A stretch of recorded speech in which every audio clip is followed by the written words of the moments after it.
Bien, vamos a leer primera de Timoteo capítulo 4, el versículo número 13,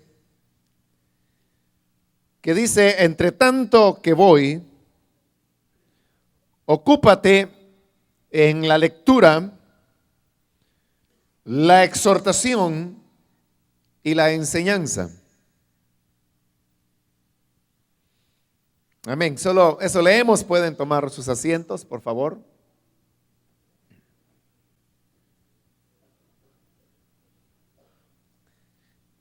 Este versículo que hemos leído es bastante interesante, ya que nos presenta lo que podríamos llamar es el trinomio de las ocupaciones ministeriales. Se habla de tres aspectos: el de la lectura, la exhortación y la enseñanza. Sabemos que uno de los elementos fundamentales de la función de ministro es el enseñar. Y quizá eso es lo que vendría a ser como la característica distintiva entre un ministro y las otras personas que desarrollan tareas de otro tipo dentro de las iglesias o congregaciones. Y es que el enseñar es algo que corresponde específicamente al ministro del evangelio. Ahora, en cuanto a la exhortación, también está implicada la enseñanza. Sabemos que lo que normalmente se hace es una combinación de enseñanza con exhortación, exhortación con enseñanza. Ejemplo de eso son las mismas cartas que tenemos en el Nuevo Testamento, las cuales, la mayoría de ellas, siguen ese patrón, que primero hay una parte de enseñanza y luego viene la exhortación, que es ya la aplicación práctica. En las cartas de Pablo casi van por partes iguales, es decir, que la mitad de una carta es enseñanza y la otra mitad es exhortación. Entonces, dentro de las ocupaciones o labores ministeriales, tenemos que la enseñanza y la exhortación son aspectos que van unidos. Pero a eso el versículo que ahora hemos leído añade un tercer elemento, que es el de la lectura. Podría uno preguntarse qué tan importante es la lectura para los ministros del evangelio, que esto quedó escrito como parte de la palabra de Dios. Pero en realidad, si uno piensa bien las cosas, uno se dará cuenta que únicamente se pueden cumplir las funciones de exhortación y enseñanza si antes ha habido la oportunidad de capacitarse y la oportunidad de absorber aquello que posteriormente se va a impartir a la iglesia. Hay diferentes vías como nosotros podemos conocer, nutrirnos, instruirnos, capacitarnos para luego poder exhortar y enseñar. En el siglo primero solamente había dos maneras como eso se podía hacer. Una era a través de la enseñanza directa, que los hombres de Dios, los ministros del evangelio, podían hacer impartiendo así directamente con las personas. Por eso es que sabemos que Pablo, él desarrolló toda una escuela de formación teológica que seguía su línea, como también lo hizo la iglesia de Jerusalén, como lo hicieron las comunidades, sobre todo en Samaria, que se han llegado a conocer como las comunidades joánicas o juaninas, porque es ahí precisamente donde se redactó el Evangelio de Juan y posteriormente las 3 cartas que aparecen en la Biblia bajo el nombre de primera, segunda y tercera de Juan. Cada una de estas eran escuelas que enseñaban la manera como ellos concebían, comprendían y aplicaban el mensaje que Jesús había enseñado antes. Y desde ese punto de vista, una forma de aprender era el ser parte de una de estas escuelas y recibir enseñanzas directamente de los que eran los formadores, los tutores, o quienes habían recibido, como Pablo lo decía, la revelación de Dios de el Evangelio que anunciaba. La otra vía que quedaba era a través de la lectura, lo cual era mucho más difícil hacer en el siglo I que lo que es hoy en día, por 2 razones. Primero, porque el tener acceso a materiales escritos era mucho más difícil. El poder tener un manuscrito, que era la única forma de literatura que había en la época, era algo muy caro, porque escribir un manuscrito, dependiendo la longitud que tuviese, era algo que podía tomar semanas de trabajo. Y en otras ocasiones he explicado que en el siglo I la gente, más que escribir, lo que hacía era dibujar las letras. Se esmeraban ellos en la cuestión de la caligrafía, y no era algo como hoy en día, que para nosotros escribir bien o mal es algo que todos hacemos. Pero en esa época eran personas especializadas, era un arte el poder escribir. Y consecuentemente los manuscritos, documentos, fueran pergaminos, fueran papiros, dependiendo del tipo de material que se utilizaba, eran también un producto de arte. Y por lo tanto el adquirirlos era algo que era prohibitivo para la mayor parte de personas. Eso hacía que la posibilidad de poder leer estuviera reservada únicamente al número de personas que eran capaces de poder costearse la oportunidad de tener algo que leer. Eso hacía que el número de personas que podían leer fuera muy, muy bajo. Se cree que el 90% de la población en el mundo mediterráneo del siglo I eran analfabetas. Ellos no podían ni leer y mucho menos escribir, que era una cosa más complicada en la época. Y las personas sí utilizaban letreros. Un curtidor podía decir que ese era un lugar donde se trabajaba con las pieles de animales, pero realmente la mayor parte de personas ubicaban esos negocios por el nombre de la persona, por la ubicación que tenía, más que poder leer lo que ese rótulo decía.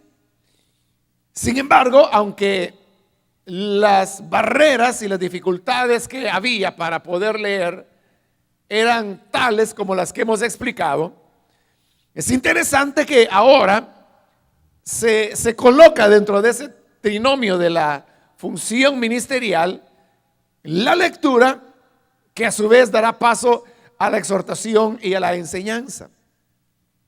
Esto significa que si aún en condiciones de tanta limitación como había en el siglo primero, se exhortaba para que las personas, los ministros del Evangelio, pudiesen dedicarse a la lectura. Es la lectura, entonces, uno de los aspectos fundamentales de la vida y de los hábitos que el ministro debe tener. En la segunda carta a Timoteo también encontramos aquel pasaje conocido donde dice: trae cuando vengas el capote que dejé en Troas en casa de Carpo, y los libros, mayormente los pergaminos.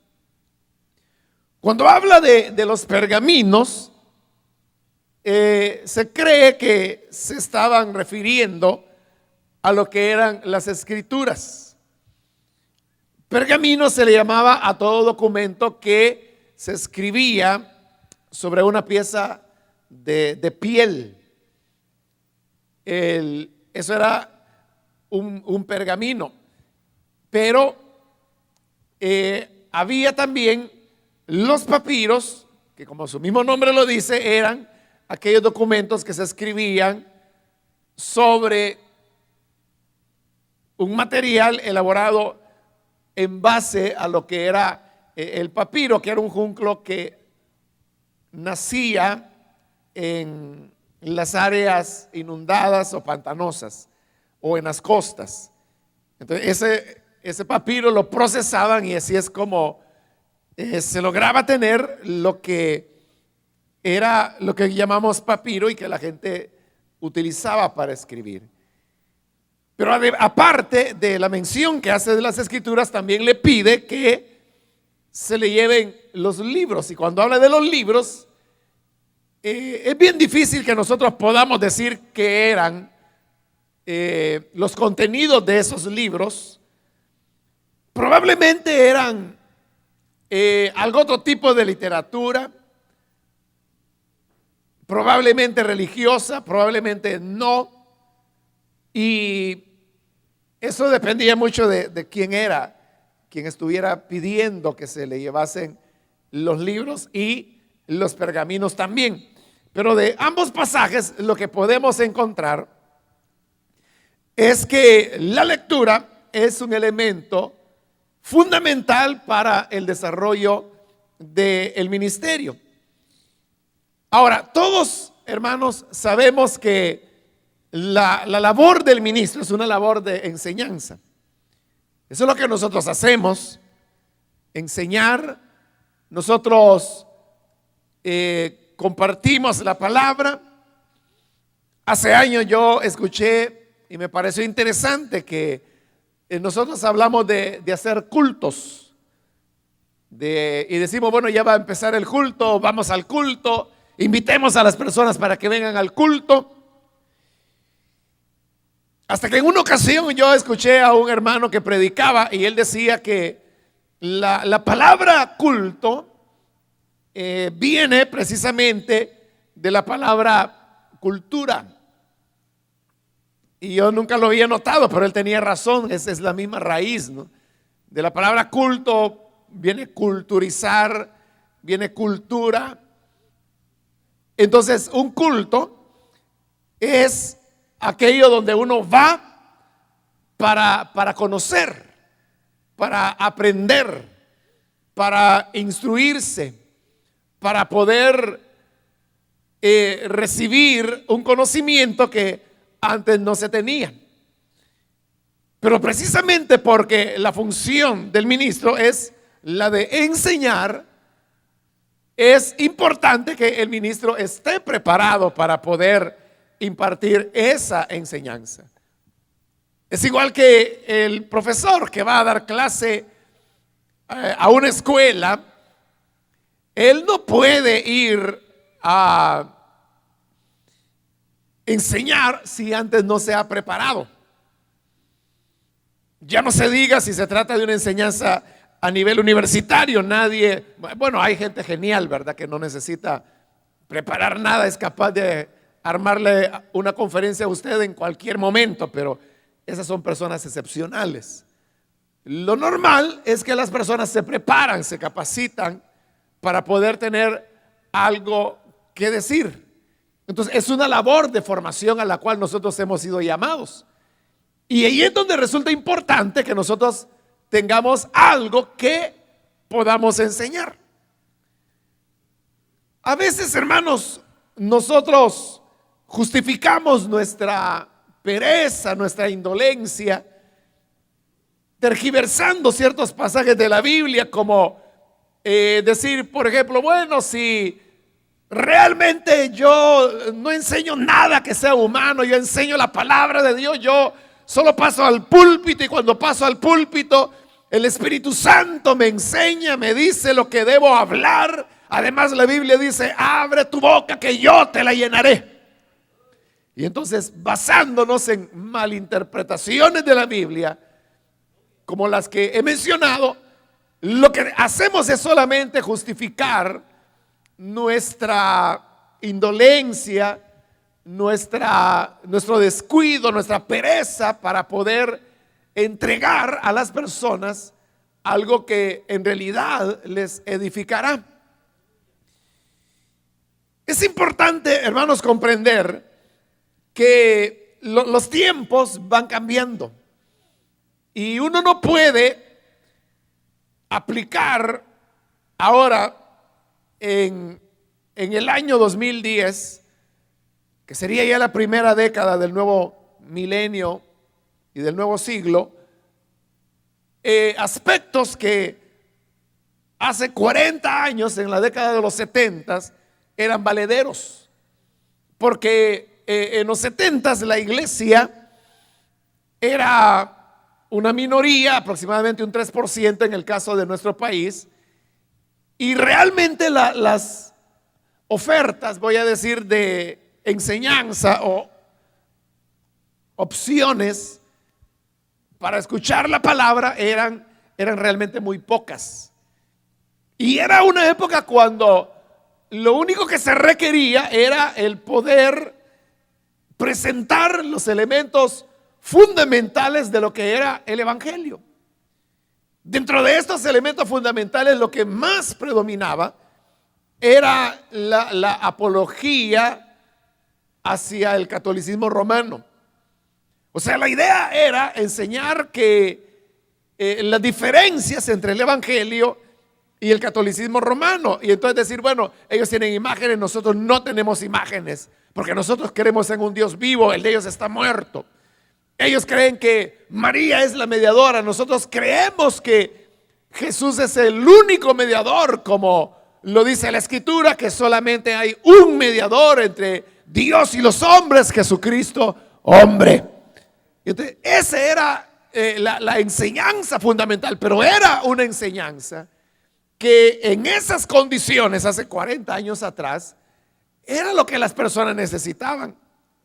Y era lo que hizo que las personas respondieran al mensaje de la palabra.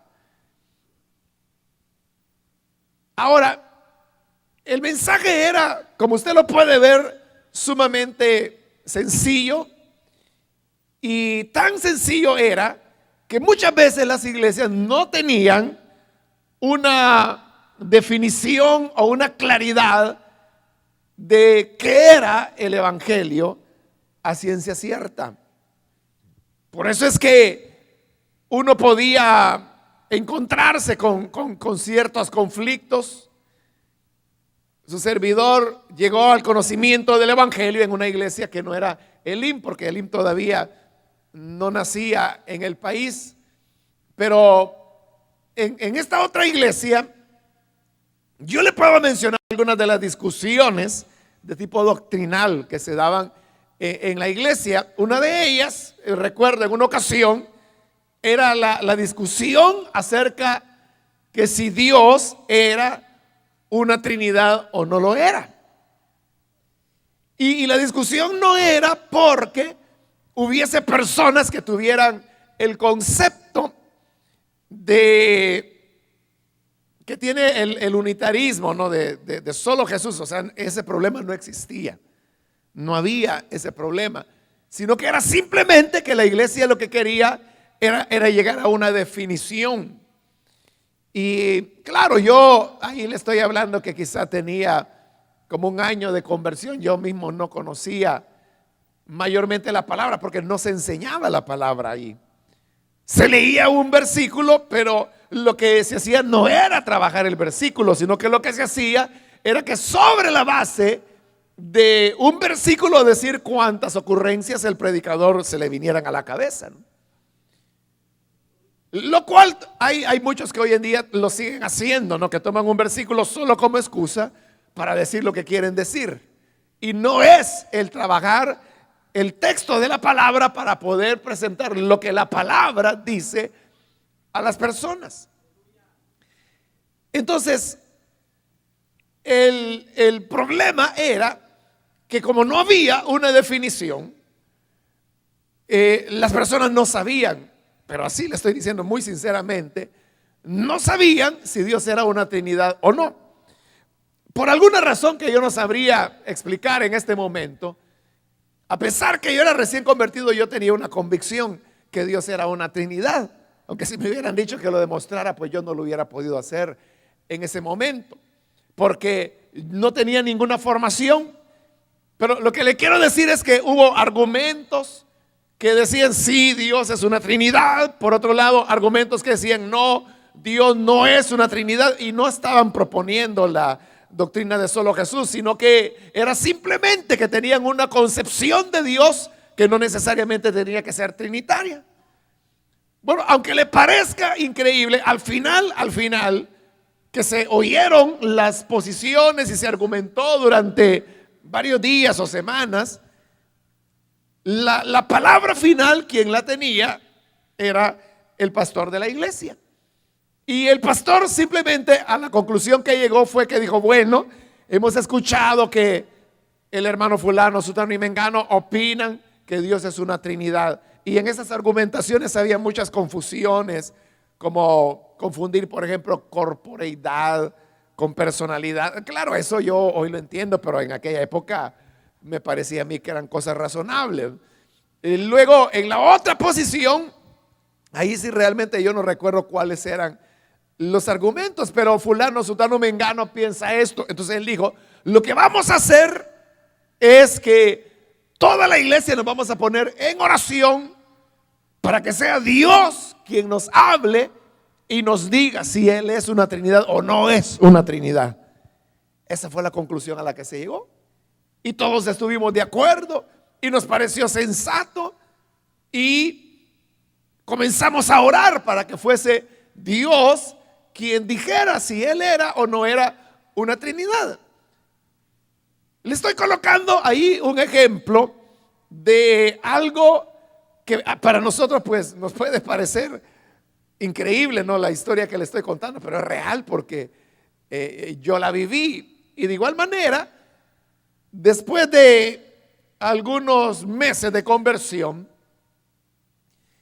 llegó el momento cuando tenía que ser bautizado en agua, y era costumbre en esta iglesia que los bautismos no se realizaban de una manera muy pronta después de la conversión de las personas, sino que ellos esperaban dejar pasar algunos meses para asegurarse que la conversión en la persona era auténtica y luego bautizarla. Cuando yo tenía unos 4 meses quizá de conversión, entonces ellos dijeron: bueno, lo vamos a preparar para el bautismo. Y me dijeron un día en medio de la semana, no recuerdo qué día era, pero me dijeron: comience a venir con otros hermanos y hermanas que se iban a bautizar. No éramos muchos, tal vez unos 4 o 5, a lo sumo 6. Y entonces nos dijeron: vengan ese día a la semana porque les vamos a dar doctrina para prepararlos para el bautismo. Cuando me dijeron eso, hermano, yo feliz dije: bueno, qué bueno, nos van a dar doctrina, vamos a aprender. Y recuerdo que yo llevaba hasta un cuaderno para poder anotar la doctrina que me iban a dar. Y llegamos, y como éramos un grupo muy pequeño, me recuerdo que aunque la iglesia no era muy grande, pues apenas encendieron una luz por acá y todo lo demás estaba en oscuro. Y entonces el hermano llegó y dijo: bueno, vamos a comenzar con la doctrina.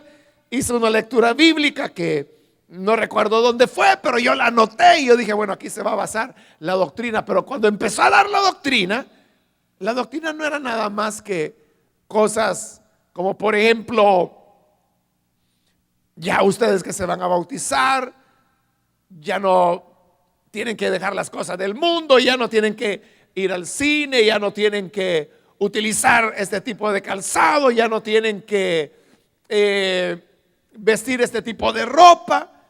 En fin, eso era lo que ellos llamaban doctrina. Y yo recuerdo que después de la cita bíblica no anoté nada. Claro, porque yo lo que esperaba era doctrina que me iban a enseñar. Yo no sabía qué, pero yo lo que quería era aprender de la Biblia, pero me di cuenta que era solamente una serie de enseñanzas.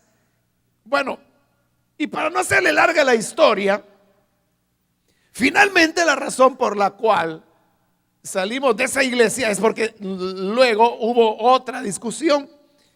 Y la discusión era, imagínese usted, en torno a que si la salvación era por gracia o si era por obras. Ese era el tema. Y ahí yo estuve involucrado porque para ese tiempo ya me habían dado el privilegio de ser maestro para jóvenes en la escuela dominical, que se daba los domingos por la mañana porque los cultos eran por la tarde. Y entonces, no sé cómo a mí se me ocurrió el poder enseñar sobre la carta a los Gálatas. Y entonces, lógicamente, usted sabe que el contenido de Gálatas es una carta que enfatiza el tema de la salvación por gracia, lo cual yo lo creía con todo el corazón. Y eso había sido también un proceso al cual yo llegué al conocimiento por la misericordia de Dios, de llegar a entender que la salvación era por gracia y no por obras. Pero le estoy hablando de más de un año después de la conversión. Durante todo ese año yo no sabía que la salvación era por gracia. Yo seguía todavía con el concepto católico romano que la salvación era por obras. Y yo le digo sinceramente, durante ese año yo pensaba que lo que iba a definir finalmente si yo era salvo o no lo era el dictamen que Dios diera en el día final con respecto a cuál había sido mi conducta. Entonces yo en mi juventud yo pensaba y decía, bueno, entonces significa que todo se va a tratar que Dios tenga misericordia de mí en aquel día o que no la tenga. Entonces yo un día pensé y dije, bueno, lo mejor será que cuando llegue el tribunal de Cristo y yo tenga que comparecer ante Él, lo mejor será pedirle misericordia a Dios, pedirle que Él se mueva a compasión y entonces Él me dé su gracia para yo poder tener la salvación, poder tener la vida eterna. Pero pensando eso mismo, yo dije, bueno, pero ¿para qué voy a esperar a que llegue el día final para pedirle a Dios que tenga esa misericordia? Mejor comienzo ahora mismo, dije yo. Y realmente era mi oración diariamente de pedirle a Dios que desde ese momento, Señor, yo sé que todavía no ha llegado el día final cuando tú vas a decir la última palabra, pero desde ya yo te quiero pedir que tengas de mí misericordia, que tengas compasión, que no me vayas a mandar al infierno, sino que puedas ser misericordioso conmigo y darme de tu gracia. Bueno, eso le digo fue como por un año, pero luego posteriormente es que yo llegué a comprender, leyendo Romanos, que la salvación era por gracia, no fue algo solo, sino que fue con otro joven que no era muy mayor que su servidor, que en esa época tenía 17, 18 años. Entonces él andaba por 20, quizá, lo sumo 21, no más de eso. Y él nos aventajaba unos meses nada más en el evangelio. Y yo recuerdo que en una ocasión platicando con él, él me preguntó y me dijo, mira Mario, y me dijo, ¿y vos cómo concebís la salvación. Y yo le dije lo que le acabo de estar contando. Y entonces él me dijo, yo lo entiendo de otra manera, me dijo. Y precisamente le abrió la carta de Romanos y me dijo, yo lo que entiendo es que la salvación es por gracia y que es algo que ya lo tenemos, que no tenemos que esperar, que no es algo que está en veremos como vos pensás, sino que es algo que ya tenemos. Y cuando él me mostró los versículos de la Biblia, para mí fue como que se me iluminó aquello. Y yo dije, bueno, es verdad. Y yo le dije, mira, ¿y vos cómo sabes esto? Y él me dijo, es que yo lo he leído en un libro. ¿Cuál libro? Le dije yo. Entonces, bueno, te lo voy a enseñar, me dijo. Y otro día, creo que fue en la casa de él me lo enseñó. Y se trataba de un comentario de la carta a los Romanos. Primera vez en mi vida que yo veía un comentario. Nunca había visto un comentario. Y cuando yo lo vi, entonces yo le dije, ¿y esto qué es? Le dije. Y me dijo, es un comentario. Yo no recuerdo el autor. Y entonces yo le dije, préstamelo. O sea, porque me despertó una sed de querer conocer. Porque yo vi que se iba comentando versículo a versículo todo lo que era la carta. Recuerdo que habían mapas de dónde quedaba Roma, quién era el autor, la fecha en que se había escrito. Y como yo nunca había visto nada de eso, me pareció tan interesante. Y yo le dije, préstamelo, tengo que leerlo. Y él me dijo, no. Y le dije, ¿pero por qué? No, si es que me dijo, estos libros, me dijo, son muy difíciles de conseguir.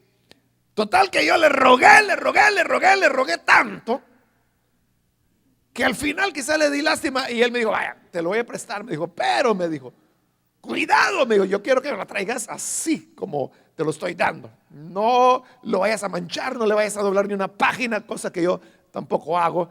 Y entonces yo le dije, no tengas pena, le digo, pero préstamelo. Y recuerdo que me lo prestó algo así como por 3 días. Sí, o sea, un periodo muy corto. Está bueno, le dije yo, pero me lo eché en los 3 días. Entonces ahí es donde, como le digo, yo había llegado a la convicción. Entonces cuando luego me piden el enseñar la carta a Gálatas, entonces para mí el camino estaba claro. Pero al comenzar a enseñar eso fue, hermanos, una bomba en la iglesia, ¿no? Porque todo el mundo decía que estábamos enseñando fuera de la palabra, porque el concepto no era ese. Ellos no creían que la salvación era, ellos lo anunciaban, ellos decían que era por fe, pero en la práctica no era así. Y entonces, como comenzaron a correrse los rumores que su servidor estaba enseñando doctrinas erróneas que no eran conforme a la palabra, entonces el pastor de la iglesia, que era un hermano bastante comprensivo, entonces él dijo, bueno, vamos a enviar un anciano para que esté presente todas las veces en esa clase de jóvenes para saber qué es lo que el hermano Mario está enseñando. Y enviaron al anciano. Y el anciano era un hermano ya de edad, ya anciano no solo de función, sino que de edad también. Y entonces él se llevó una grabadora Sony, me recuerdo, que en esa época, hermano, una grabadora cassette, por supuesto, no era una memoria digital como las que hay ahora. Entonces él llevó su grabadora y sus cassettes, porque no solamente quería oír, sino que quería grabar todo lo que yo decía. Pero como yo tenía una limpia conciencia, él se sentó ahí bien cerca de mí porque quería grabar todo. Y yo vi, y él no estaba disimulando tampoco, si era tamaña grabadora. Entonces empezó a grabar y yo continué enseñando y pasó una semana y otra semana y otra semana. Y claro, los rumores continuaron, hermano, corriendo y diciendo, qué barbaridad, ¿por qué permiten eso? Si ahí están enseñando a los jóvenes para que se vuelquen al pecado, para que vayan a hacer maldad. Eso era el concepto que se manejaba, que los estábamos tirando al mundo, decían. Entonces, como siguieron los comentarios, yo recuerdo que el pastor me mandó a llamar, pero también mandó a llamar al anciano. Y entonces él me dijo, hermano, he escuchado que usted está invitando a los jóvenes a una vida mundana, les está diciendo que las obras no importan y que solo con creer uno ya es salvo. Y entonces me dijo, ¿es verdad eso? Y yo le dije, bueno, no es verdad que yo esté diciendo a los jóvenes que se vayan al pecado, que se vayan al mundo. Eso jamás lo he dicho. Lo que yo sí digo, le digo, es que por la fe somos salvos. Y entonces, quizás no me quería mucho el pastor, pero como ahí estaba el anciano, entonces le digo, hermano, que se llamaba Alarcón, él por cierto, de apellido Alarcón, le dijo, hermano Alarcón, ¿y usted que ha estado ahí presente oyendo, qué dice? Y él dijo, yo lo que digo es que toda la iglesia debería escuchar esas enseñanzas. Y le digo, y las tengo todas grabadas, y si usted quiere oírlas, se las presto para que las oiga, y yo no veo que haya nada que no esté en la palabra. Él estaba bien entusiasmado, que quería seguir, y él siguió yendo, aunque su comisión ya había terminado, él siguió yendo todos los domingos, y era, le digo, una clase de jóvenes, era el único viejo que estaba ahí. Pero eso, hermano, se creó, eso no resolvió el problema. Al contrario, agudizó el conflicto. Bueno, y llegó un momento, hermanos, en que incluso comenzaron ya a haber profecías que claro no eran de Dios, ¿verdad? Pero era ya el sentir de los hermanos, de las hermanas. Dice el Señor que al hermano Mario un toro lo va a cornear porque está destruyendo la obra de Dios. Sí, eso es cierto, o sea, no es invento mío. Literalmente eso dijo una profeta en medio del culto, así con nombre y todo, como se lo acabo de decir. Entonces llegó un momento, hermanos, en que bueno, vimos que el problema se estaba agudizando. En realidad, hermanos, su servidor es una persona muy ingenua, o sea, aunque la gente no me lo cree, pero es cierto. Entonces yo soy muy ingenuo, entonces yo no me había dado cuenta del panorama, de cómo las cosas estaban. Yo seguía en mi ingenuidad pensando de que tengo limpia conciencia, tenemos la palabra, estoy seguro, o sea, si me piden demostrar lo que sea, yo lo demuestro. Entonces yo decía, es una cuestión de tiempo, hay que ir avanzando hasta que la gente llegue a comprender. Pero había otro hermano que era un poco mayor que su servidor, joven también, pero mayor. Entonces, él tenía ya una perspectiva más realista, él no era tan ingenuo. Entonces un día habló conmigo, claro, él compartía plenamente el tema pues de la salvación por fe. Y entonces él me dijo, Mario, me dijo, esto va para mal. Y yo lo que veo, me dice, es que hoy ya no es solo una discusión de carácter doctrinal, sino que se ha convertido ya en un asunto personal. O sea, ya ese tipo de profecía, habían ya hermanos que no nos hablaban, que nos veían como los que estamos pervirtiendo a la juventud.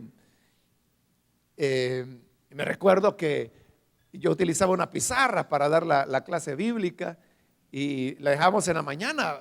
Al culto de la noche ya la habían quitado porque como que era subversión la que teníamos ahí, ¿verdad? Algo clandestino, y lo quitaban porque no quería que el resto de la congregación vieran ni siquiera las anotaciones que estaban ahí, o la borraban, y a veces yo volvía a escribirlos y cuando volvía ya no estaba otra vez. Entonces, cosas así. Entonces él me dijo, va, mira, aquí hay dos cosas, me dijo. Nosotros nunca los vamos a poder persuadir a ellos, por un lado. Pero por otro lado, me dijo, ellos a nosotros tampoco nos van a cambiar nuestro punto de vista. Entonces me dijo, esto significa que el conflicto nunca va a terminar, siempre va a seguir. Entonces, yo lo que no quiero, me dijo él, es que nos sigamos lastimando, que nos sigamos dañando, porque él me dijo, yo amo a los hermanos, yo sé que ellos desconocen y porque desconocen actúan así. Entonces yo no quiero tener enemistades ni conflictos, y claro, yo tampoco lo quería. Entonces él me hizo una propuesta que, como le digo, yo no la había pensado, y me dijo, yo creo, me dice, que lo mejor es que nuestro tiempo aquí en la iglesia ya terminó y tenemos que salir, porque nunca se va a poder reconciliar esta situación. Y cuando él me lo dijo, entonces yo lo vi, lo entendí, y yo dije, tiene razón. Y yo le dije, pero ¿y qué vamos a hacer? Le dije yo. Entonces, bueno, me dijo, vámonos, me dijo, y buscamos otra iglesia. Y así fue. Nos despedimos de la iglesia, salimos en paz. El pastor no le alegró, pero está bien, dijo él, estuvo de acuerdo. Y así fue como salimos. Y luego anduvimos algunos meses visitando, hermanos, todas las iglesias que había en San Salvador, y en ninguna encontrábamos satisfacción, hasta que en mayo de ese año, que era el 77, es cuando nace Elim. Y antes, en el año 75, yo había tenido oportunidad de conocer al doctor Ríos, que fue invitado a predicar en la inauguración de Radio Vea, la primera emisora totalmente evangélica que había en el país. Ya antes estaba la Radio Progreso, pero que no tenía una programación 100% evangélica, sino que solo ciertos segmentos. Ahí es donde yo conocí al doctor Ríos, y es donde por primera vez escuché una predicación sensata, que enseñaba algo. Entonces, y recuerdo todavía lo que él dijo, lo que él enseñó, lo que él predicó. A pesar de que llegó bien tarde, yo creo que ese día había llegado de Guatemala y habíamos esperado horas y horas para que llegara, pero finalmente llegó y su mensaje fue breve, pero lo recuerdo. Ese era el referente que yo tenía de Elim, y había oído que en Guatemala había una iglesia grande que se llamaba Elim. Bueno, en esa búsqueda estábamos cuando yo le digo, yo perdí la fe, o sea, no la fe en Dios ni en la palabra, sino la fe de encontrar una iglesia adecuada. Hasta que un día este mismo hermano llegó y me dijo, Mario, me dijo, hoy sí hay en la iglesia lo que andábamos buscando. Me dice, mira, ahí sí que creen que la salvación es por fe, me dijo. Trabajan ordenadamente. El ejercicio de los dones del Espíritu es dentro del orden que la palabra de Dios establece, que era otra lucha que nosotros también teníamos en la otra congregación. Pero cuando él me dijo, yo no le creí. Entonces, porque yo decía, no vamos a hallar otra iglesia. Pero él continuó yendo, y continuó yendo, y yendo, y yendo. Y siempre me decía, vamos, vamos, vamos. Pero yo estaba ya tan desalentado que yo le decía, no, yo sé que solo a tener otra decepción. Hasta que un día me dijo, mira, el domingo va a haber Santa Cena, me dijo, en Elim, ¿por qué no vamos? Y cuando él me dijo Santa Cena, me acordé que yo tenía meses de no tomar la cena del Señor, desde que habíamos salido de la otra iglesia. Por eso fui. O sea, yo no le creía que la iglesia fuera buena. Entonces, pero por la cena del Señor voy a ir, dije yo. Y fui, y así fue como en realidad yo vi que era lo que en realidad buscábamos. Bueno, y desde entonces hasta hoy ahí estamos.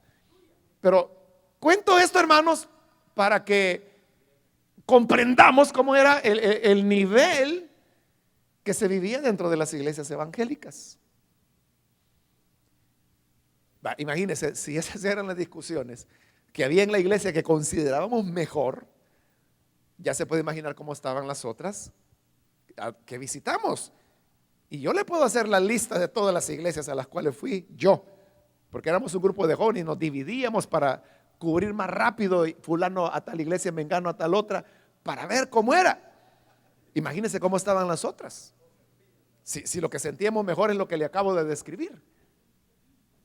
Recuerdo una iglesia a la cual me tocó ir a mí. Podría decir el nombre, pero no vaya a ser que haya aquí algún hermano de esa denominación. Pero era un local mucho más grande que esto, y eso me llamó la atención, que lo vi tan grande que yo dije, bueno, esto es, bueno, para esa época, ¿verdad? Era impresionante.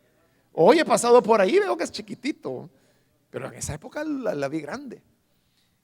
Entonces entré y solo había una persona, y todo el local estaba vacío, todo. Y adelante había como 2 bancas llenas de jóvenes.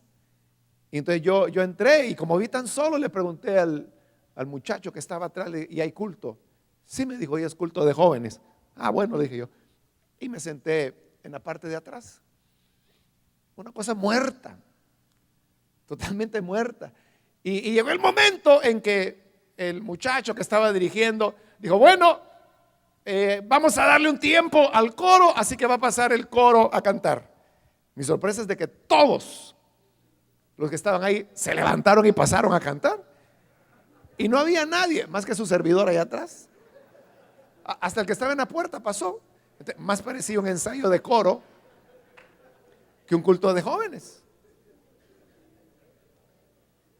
Bueno, terminaron de cantar y al terminar de cantar, o sea, si yo no hubiera estado, le hubieran cantado al aire.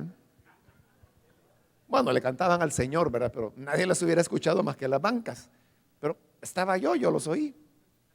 Cantaban malísimo. Sí, era un desastre. Y luego terminaron de cantar y se volvieron a sentar. Bueno, yo dije, mejor me voy. Y cuando me fui, nadie me dijo, ya se va, o por qué se va, o no se vaya. Nadie, simplemente salí. Bueno, ese era el estado del evangelio.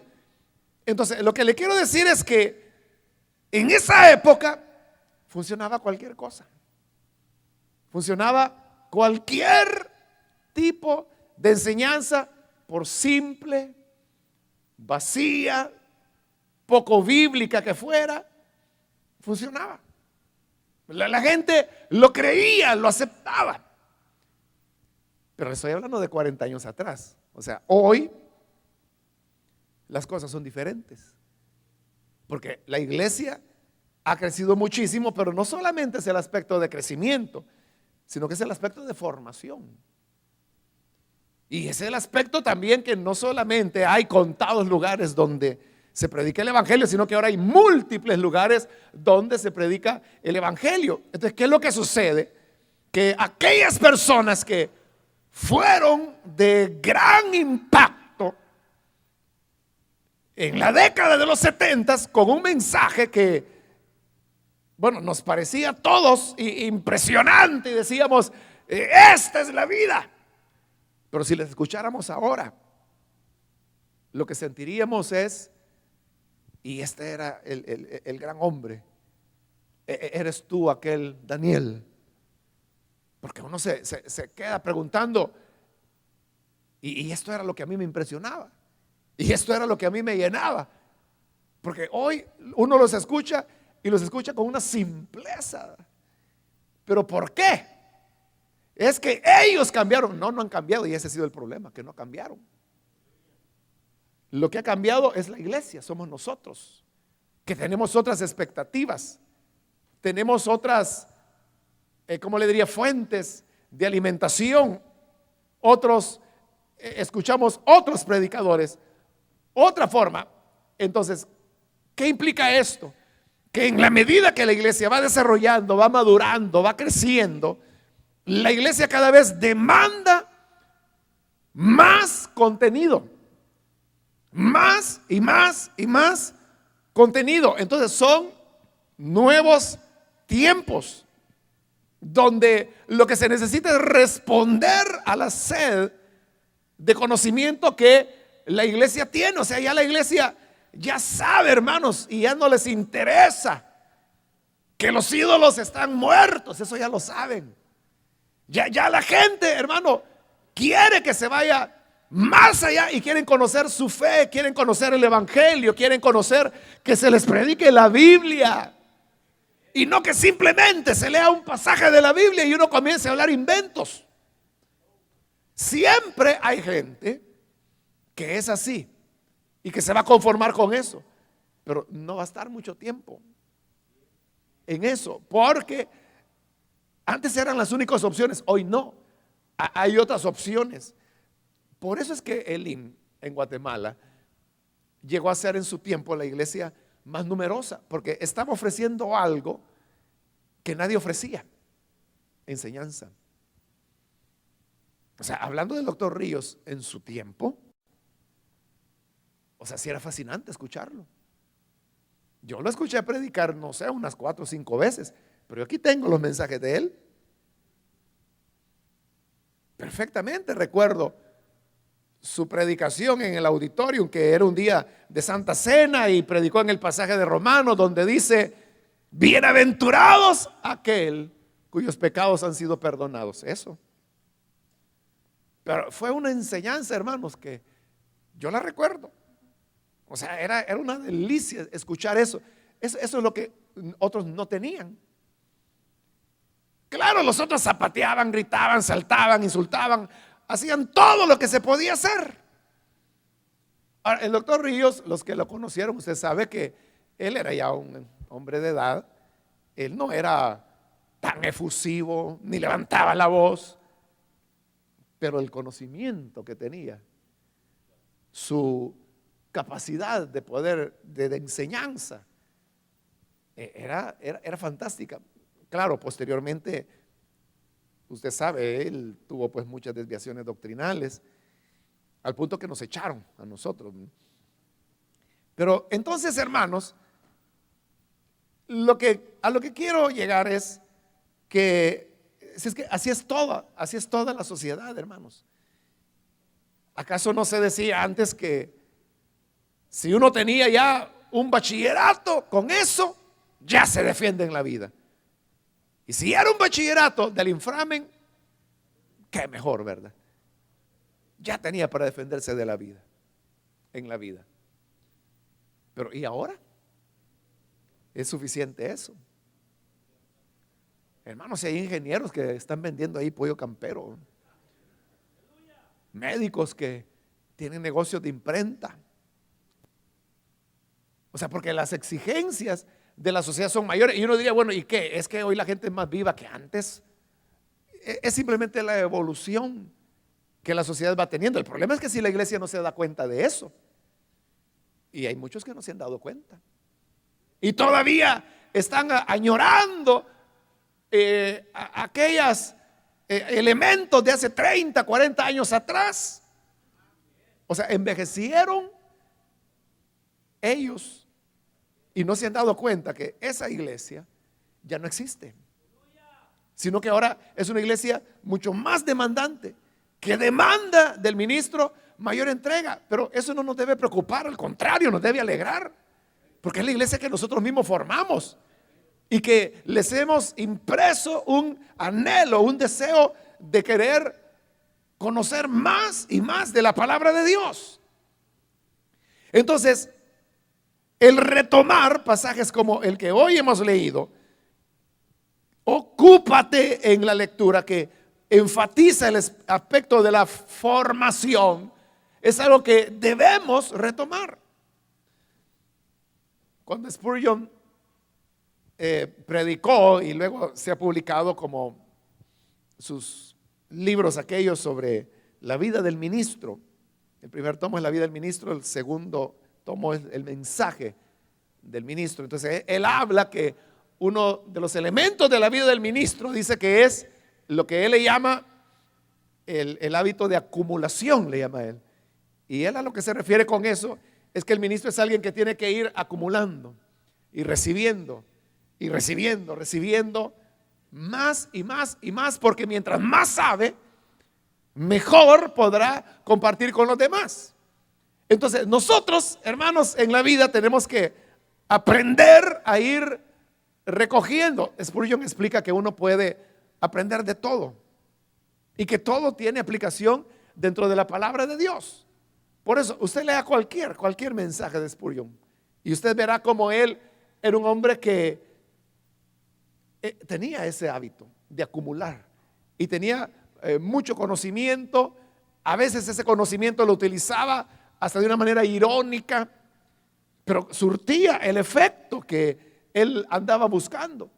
Entonces nosotros debemos también desarrollar ese hábito de poder acumular información, de poder recibirla, de poder tenerla en nuestro corazón, porque en el momento que menos lo piense, usted necesitará echar mano de aspectos que son necesarios para que su mensaje pueda salir adelante. Recuérdese que de la abundancia del corazón habla la boca. Si nosotros lo que leemos son simplezas, vamos a hablar simplezas. Si nosotros lo que leemos son cuestiones superficiales, vamos a hablar superficialidades. Si nosotros no leemos, entonces no sé qué va a enseñar. Pero debe haber un hábito de estudio, de formación del ministro. Por otro lado, ¿Qué es lo que el ministro debe saber? El ministro debe saber de todo, porque todo es útil. El mismo Spurgeon decía que el ministro tiene que tener en una mano la Biblia y en la otra mano el periódico. Él no quería decir que ambos tuviesen la misma autoridad. Lo que él quería decir es que el ministro es alguien que tenía que estar informado. Y así como lee la Biblia, debería leer el periódico. Y por eso, hermanos, cada uno de nosotros debemos tener un conocimiento amplio. No es necesario que nosotros seamos especialistas en todos los temas, pero sí es importante que podamos conocer de todos los temas y poder hablar de todos ellos. Y eso obviamente lo que significa es leer periódicos, revistas, adquirir libros. No confíe mucho en internet, porque ahí cualquier basura encuentra, sino que asegúrese que las fuentes son auténticas, son confiables. Entonces debe existir un anhelo de poder conocer de todo. Mire, tiene que saber un poco de electricidad, un poco de medicina, un poco de psicología, un poco de filosofía, un poco de economía, un poco de cocina, un poco de agricultura, porque es lo que Jesús hacía. Jesús hablaba de la pesca, Jesús hablaba de la siembra, Jesús hablaba de las plantas, Jesús hablaba de los pájaros, Jesús hablaba, hermano, de todos los campos de conocimiento que había en su época. Pablo era un hombre que por lo menos estamos seguros que hablaba 3 idiomas, ¿no? El arameo, el griego y el hebreo. Eso es seguro. Que conociera más, a saber, ¿verdad? Pero por lo menos él era trilingüe. Y él no solamente conocía las escrituras, sino que usted puede ver cómo él citaba autores seculares, no cristianos. Como cuando cita aquel poeta cretense en la carta de Tito, como cuando él en Atenas, él no hace la presentación usual que hacía del evangelio en otros lugares, sino que se va por la vía del razonamiento lógico para que las personas pudiesen llegar a la conclusión del único Dios verdadero. Él no podía llegar en Atenas a decir, bueno, la Biblia dice esto y esto, si la gente esa ni conocía que era la Biblia. Entonces, ¿cómo podía ser para demostrar? Porque ese era el tema que él quiso tocar, la resurrección de Jesús, que lo autenticaba como el Salvador. Pero ¿cómo convencer a la gente de eso sin Biblia? Porque no reconocían las escrituras sagradas, no las conocían. Y si las conocían lo iban a tomar como un patrimonio cultural judío, pero no para ellos, que eran los griegos, que tenían su propia cosmovisión, que es lo que ahora nosotros conocemos como la mitología griega. Entonces él se va por la vía que ellos entendían que era la vía del razonamiento. Pero claro, eso él no se lo podía sacar de la manga de la camisa. Él no podía llegar diciendo que la palabra de Dios es viva y eficaz y el Espíritu de Dios que está en Jerusalén está también aquí y va a cambiar las personas. Así que ahí le va la guacalada. O sea, el resultado, hermano, hubiera sido peor. Bueno, si es que mire, aun cuando él siguió ese procedimiento, fueron pocos los que creyeron y la mayoría pensaron que estaba loco. Le dijeron, nosotros creíamos que era alguien importante, pero ya nos dimos cuenta que este es un chiflado. Ahí te oiremos en otra ocasión. Pero hubo algunos que creyeron a la palabra y muchos de ellos importantes, porque entre ellos estaba Dionisio, que era un miembro del Areópago, es decir, que eran los jueces que se encargaban de determinar qué elementos se aprobaban para la enseñanza pública y cuáles no. Por eso es que Pablo fue llevado ahí, porque andaba enseñando públicamente. Pero siendo un hombre tan docto, creyó. Entonces, eso nos habla, hermanos, de la importancia de cómo nosotros debemos ser capaces de poder presentarnos ante el público que sea. O sea, estamos nosotros acostumbrados a nuestras iglesias, y nuestras iglesias aguantan palo, aguantan de todo, aguantan cualquier chifladura que digamos, ni cuenta se dan que nos equivocamos. Pero llegará un momento en que usted lo van a invitar quizá a predicar en un cuartel, o quizá lo van a invitar para alguna actividad. El alcalde le va a invitar y ahí va a estar el alcalde, el consejo. ¿Y con qué va a salir usted? Entonces, es tan importante el que usted pueda tener elementos. Porque uno puede decir, bueno, es que la Biblia es todo. Conocer la Biblia, con eso yo tengo para todo. Sí, yo no digo que la Biblia no sea la revelación de Dios para nosotros, pero incluso la Biblia hay que entenderla, hay que comprenderla, no hay que ser simples, porque la Biblia no es simple, sino que la Biblia es un rico tesoro, pero hay que saber encontrar esos tesoros. Pero además de eso, nosotros tenemos que saber de todo para no poner a la iglesia en ridículo. Sé que ese es el problema, hermano, que como hoy la iglesia es ya un elemento o un sector social importante en nuestro país, pero la pregunta es, ¿y qué tiene que decir este sector de la sociedad? Y usted sabe que cada vez la iglesia evangélica es más y más interpelada acerca de diversos elementos de la vida de la comunidad. El problema es que la iglesia no tenga nada que decir, o que la iglesia va a salir con su acostumbrado misticismo, hablando de nubes, de ángeles y así de cosas extrañas que la gente podrá decir, bueno, mero chiflado, ¿verdad? Pero buena gente los evangélicos. O el poder tener, hermanos, una palabra adecuada y que realmente responda a los desafíos en los cuales la iglesia hoy se encuentra.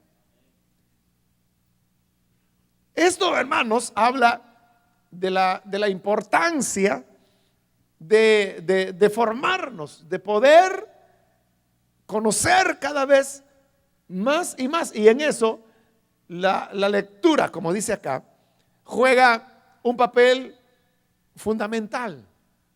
Hermano, nosotros no le dé lástima invertir en libros, porque si usted invierte en libros, lo que va a aprender de ahí se va a encargar de devolverle lo que usted invirtió. Entonces, que no le duela. O sea, yo sé que los libros están caros ahora. Ya no sean libros de $3 o $4. Hoy 30, 40, 100, $75. Pero vale la pena.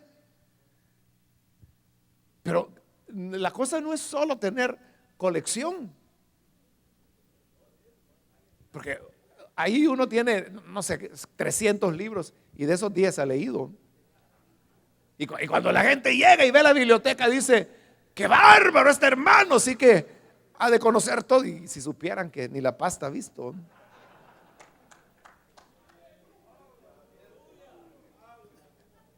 Por eso nosotros debemos, hermanos, ser lectores. Y es que mire, hay tantas, porque a veces uno se puede quejar, no tengo tiempo. Pero usted no va al banco,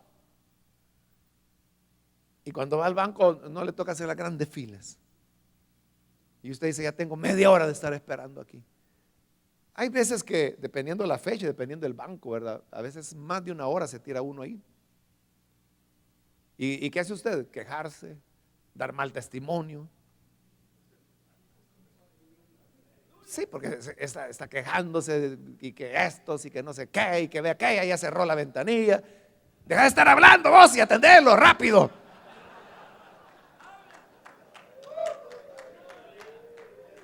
Pero si usted anduviera su libro, ni cuenta se va a dar.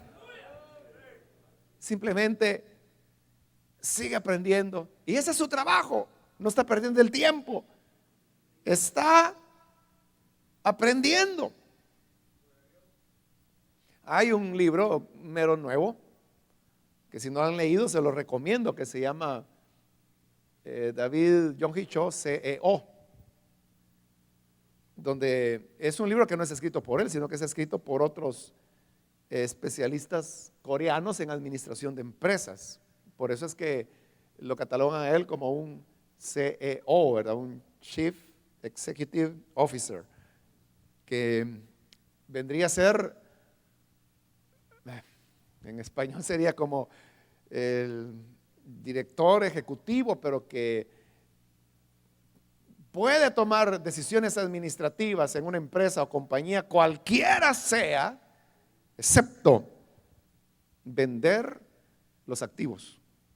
Es lo único que no puede hacer. Entonces, la junta directiva le entrega al CEO la empresa y le dice, bueno, aquí está, queremos que hacer pisto, hágalo. Haga lo que quiera, puede hacer lo que quiera, menos vender la empresa. Entonces, el CEO queda libre y comienza a implementar, ganan platal ellos, hermano. Carísimo lo que ganan, los sueldos que cobran. Pueden ser sueldos, por decirle, $200,000 mensuales. Por ahí anda ganando un CEO. Pero sacan adelante, los hacen millonarios a las empresas. Entonces, este libro lo que hace es eso, que examina, claro, el pastor Cho no es un CEO, aunque el libro lo que demuestra es que él tiene todas las cualidades. Pero a lo que voy, en ese libro habla acerca de los hábitos. Hay un capítulo que se llama Un día en la vida del pastor Cho. ¿Y qué hace él en un día normal? Que comienza a las 4 de la mañana, ¿no? Que es cuando se levanta a orar. Y va describiendo todo, hora por hora, lo que va haciendo.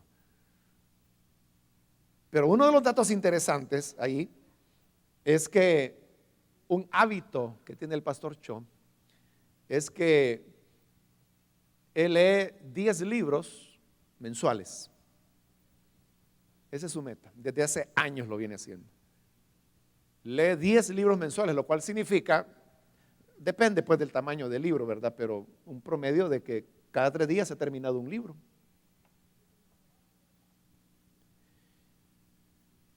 Él con sus más de 556 pastores no es tan exigente.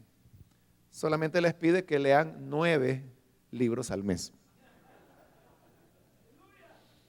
Y cada uno de ellos tiene que escribir un resumen de cada uno de los 9 libros que leyeron en el mes. Y tienen que presentárselo a él. Y él personalmente revisa para verificar si realmente esos pastores están leyendo lo que él espera de sus pastores, que lean 9 libros en el mes. Entonces, ¿por qué estos hombres llegan a ser lo que son? O sea, no es, hermano, simplemente ¿qué le digo, hermano? Cosas a las cuales nosotros atribuimos a veces el éxito, que es la misericordia de Dios. Claro, la misericordia de Dios, pero hay otros elementos que son los que a veces no le ponemos nosotros la atención. No es simplemente, porque hay gente que dice, no, teniendo la unción del Espíritu y la Biblia, yo con esas dos cosas rompo donde sea. Sí, no. O sea, sí, hasta cierto punto, pero de ese punto no se va a pasar. Entonces se necesitará el poder ampliar. Bueno, en ese capítulo que le digo que describe un día en la vida del pastor Cho, ahí dice que él le llevan todos los periódicos de Corea, entre ellos el mismo periódico del cual él es presidente, y los lee todos en la mañana, porque a las 7 de la mañana está ya en la oficina, porque tiene un montón de documentos que firmar y los va leyendo uno por uno, y lo que aprueba lo firma y lo que no aprueba no lo firma y lo deja a un lado. Y eso es todos los días.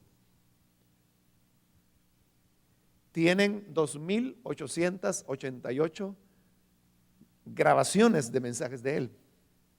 Eso es lo que se tiene grabado. Le estoy hablando ahí hasta el año 2005, que es cuando ese libro se publicó. Claro, de acá para acá, en estos 4 años ya predicó más, ¿verdad? El pastor Cho tiene más de 500 libros publicados. Eso es lo que él ha escrito.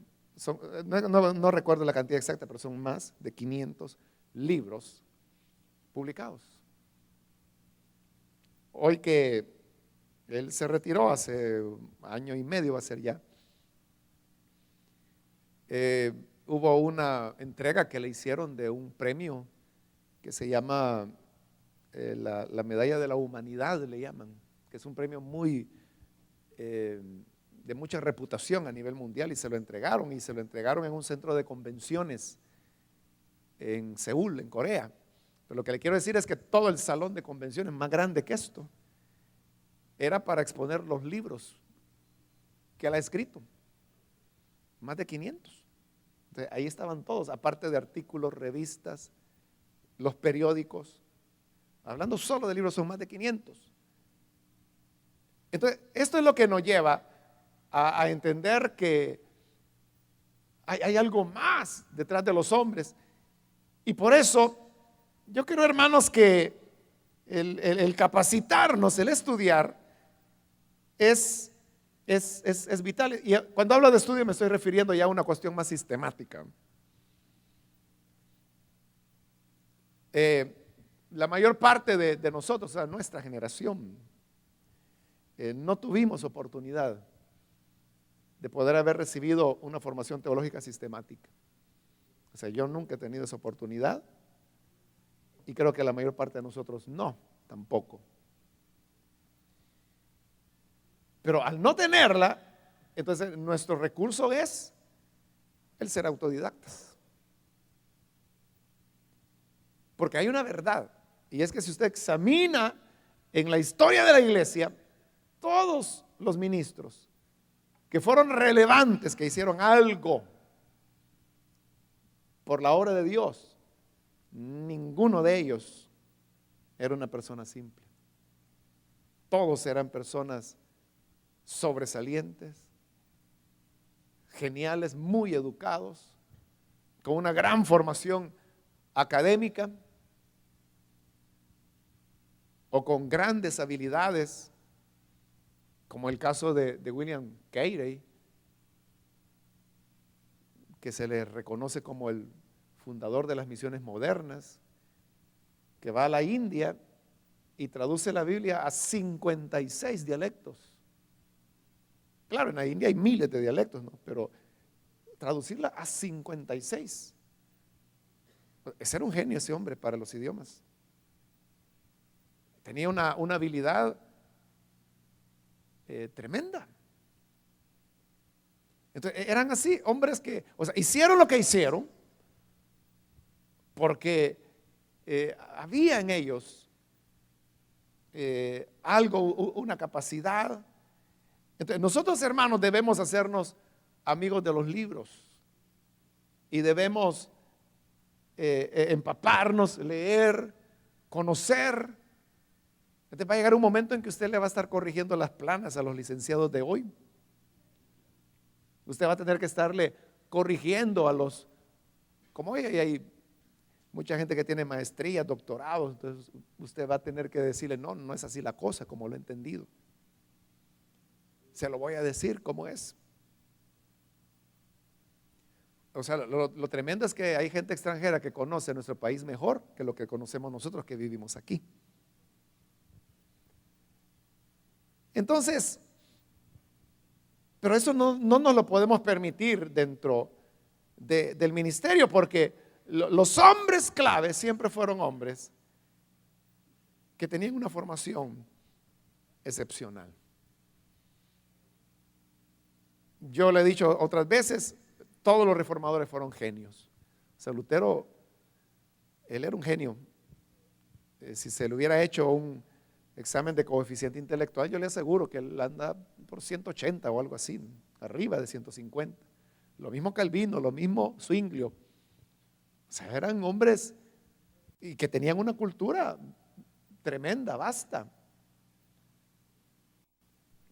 Calvino fue expulsado de Ginebra porque lo consideraban muy radical. Y Calvino se fue. El problema es que Ginebra ya se había reformado. Entonces la Iglesia Católica manda al famoso aquel cardenal Sadoleto, ¿no?, para reconvertirlos al catolicismo romano. Y cuando llega el cardenal Sadoleto, nadie le podía rebatir. Y la gente sabía que la fe reformada era la correcta, pero no tenían argumentos. ¿Cómo le contestaban al cardenal Sadoleto? Se afligieron tanto que ellos dijeron: llamemos a Calvino otra vez. Y lo fueron a buscar y dijeron: queremos que regreses. Y él dijo: y no, ustedes me echaron, pues, ¿para qué voy a volver? Y ahí es donde está la escena aquella, ¿no?, que es conocida, que llega uno de los amigos de Calvino y le dice: bueno, entonces, ¿qué vas a hacer? No, yo lo que quiero aquí es tranquilidad para seguir escribiendo, seguir estudiando.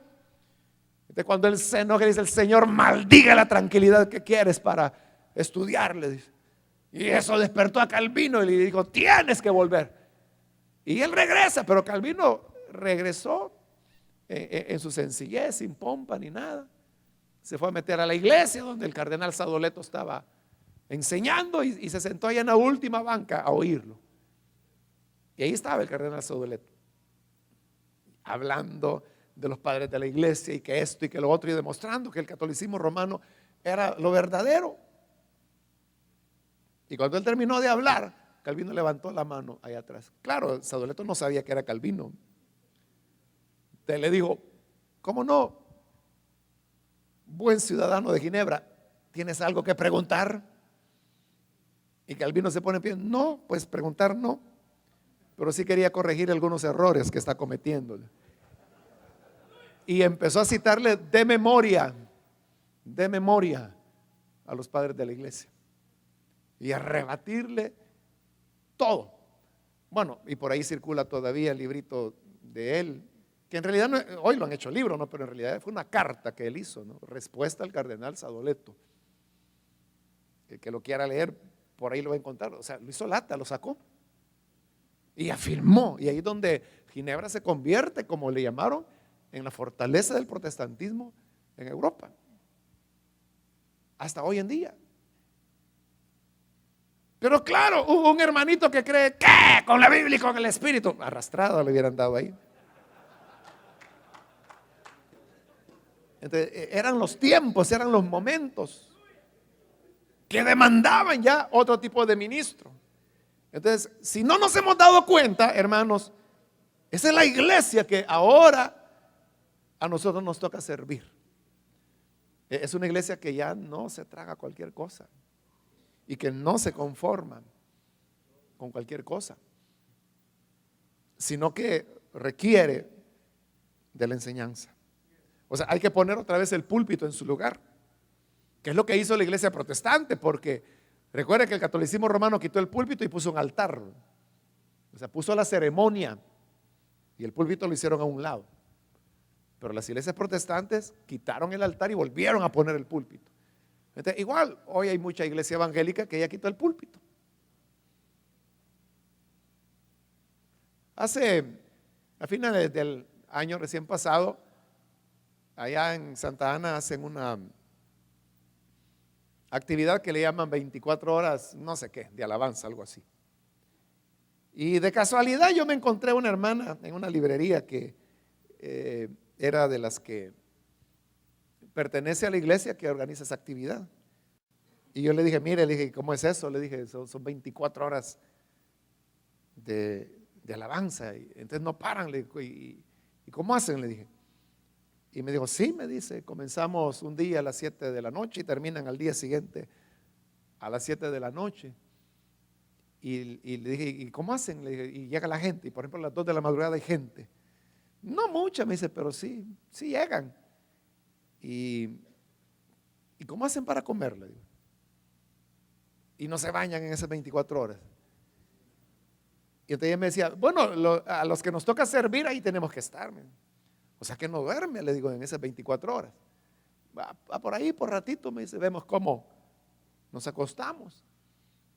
Y me dice que vamos por bloques. Me dice, primero hay un bloque de no sé cuántos grupos musicales, paran un rato. ¿Y para qué paran? Porque se para porque hay una predicación, me dice. Y luego sigue el otro bloque. Pero fíjese el concepto. O sea, la predicación es parar. O sea, para que la gente vaya a comer algo, para que quiera dormir, vaya a dormir.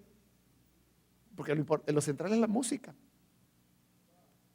Entonces, eso ocurre en muchas iglesias. Que ya la centralidad no es la palabra. La centralidad no es la palabra, sino que son otros elementos. El año pasado, o antepasado creo que fue, me invitaron a una conferencia y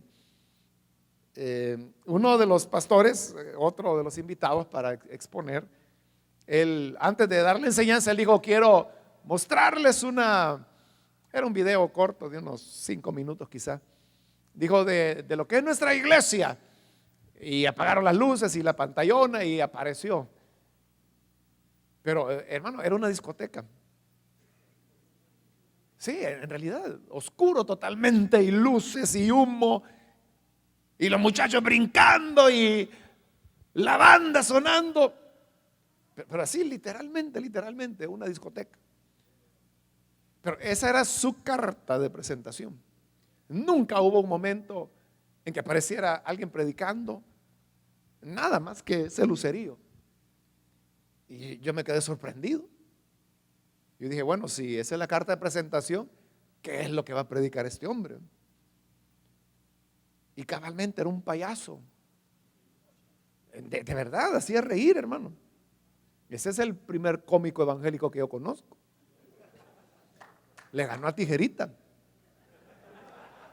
Así que en verdad, hermano, hacía reír. Hacía reír, o sea, era una cosa, pero que le digo, una habilidad para poder sacar chiste de la palabra, y es un actor él. Es eso, es un actor. Entonces, esa es la iglesia que hay ahora. Por eso, a eso me refiero cuando digo, hay que regresar la palabra al lugar que le corresponde, y que ese sea el atractivo, que eso sea lo que mueva a las personas. Que al preguntarle a la gente, mire, ¿usted por qué va a esa iglesia? Si le dicen, si es que hay buena música, está malo. O si le dicen, si es que es bien cómoda, está malo. Pero cuando le digan, yo voy ahí porque con la palabra que hay me nutro, ahí estamos bien, sigamos por ese camino. Eso es lo que debemos enfatizar. Porque la gente es lo que en verdad anda buscando. Claro, ya le dije que hay bocas abiertas que creen cualquier cosa y que están conformes con que les den de palos y les den caramelos y les den chinchines y todo eso. Pero eso es un segmento pequeño.